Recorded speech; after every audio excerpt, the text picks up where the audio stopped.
அதனால் மூக்கு நோண்டி சீமானை வச்சே நான் ஆரம்பிக்கிறேன்.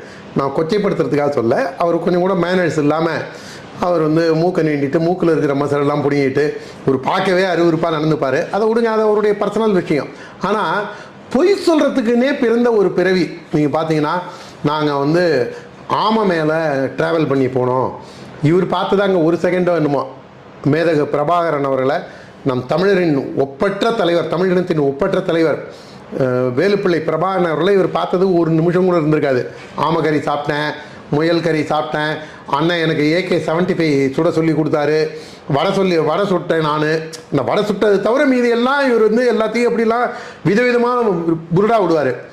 முன்னாடி அந்த கிழவன், ஈரோட்டு கிழவன் எங்கள் தாத்தாமாரு. இப்போ என்ன சொல்கிறாரு, இப்போ இருக்கிற நிலைப்பாட்டை நான் உண்மையாக ஆதரிக்கிறேன். இதே நிலைப்பாட்டில் இருந்தார்னா, ஏங்க ஒரு கண்ணனை எப்படா எனக்கு தமிழனுக்கு தலைவராக இருப்பான் அப்படின்னு பேசி தடாலடியாக பேசுகிறாரு. இதை நான்